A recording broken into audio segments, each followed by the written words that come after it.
So he didn't make the grades, couldn't get into a big school. I don't think he was good at football yet, and he has to go to Garden City Community College in Kansas. This is nowhere, Kansas. All right, no offense to Garden City, but it's nowhere. I've been there before. They're nice JUCO. Yeah. They put out players. What's that? I said they're pretty good JUCO. I know yeah, they're like put a out players. pipeline, right? Mm-hmm. Okay.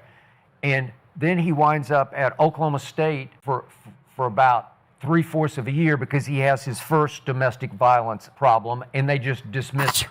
But he was, bless you. Thank you. He was, trust me, because I root for Oklahoma, and against Oklahoma State, he just murdered us. Punt returns, because he was by far the fastest man on every field he ever set foot on. So then he has to go to West Alabama for a couple of more years, and he tries to play running back and receiver, and because of the domestic violence, he was supposed to go undrafted. But guess who in the 5th round says, no, we're going to take a shot? Clark Hunt and the Kansas City Chiefs. Clark Hunt, Mr. Good Guy, knew his father very well. He is a good guy, but Kansas City will take chances on some of these guys, in part because of Andy, and we can rehabilitate them, we can work with them. Our locker room's strong, and they take a chance on Tyreek. And did that not pay off? Is that not as good a 5th round pick as you're ever going to make? Right? Maybe not Tom Brady in the 6th, but as far as wideouts go, that will work.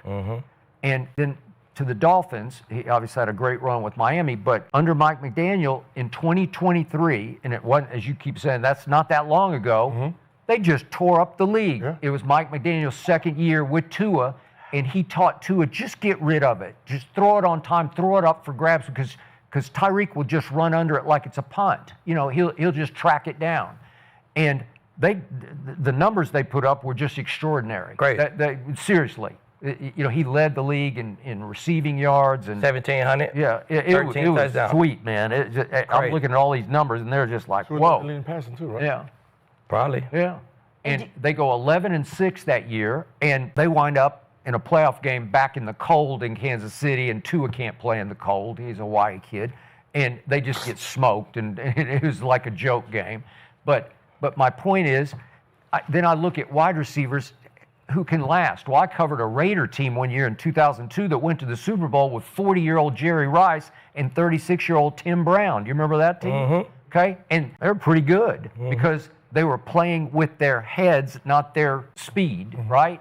They were out-thinking people with Rich Gannon as the MVP of the league, dinking and dunking to those two guys.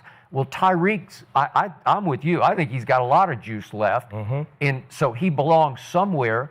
I think Tua drives him crazy because I'm not a Tua guy, and we'll get to Tua now in a second, but I feel sorry for Tyreek every time I watch a Dolphin game because he can be better than that if he could go home to Mahomes or go anywhere with somebody who had some arm, because Tua just doesn't have much of an arm. Exactly. Yeah. Yeah, he's going to have to go home to Mahomes because he can't go home to his own house. She got that. Bingo. Yeah. God damn, yeah. I'm sorry, I'm just saying. nailed it. $5.5 million go to her. Yeah. Hey, Sure, that's to the man. hotel. Keep it a keeper, baby. So you guys all are agreeing, though, that Tyreek's not the problem for Miami. You agree that it's Tua, right? So I want to look at Tua.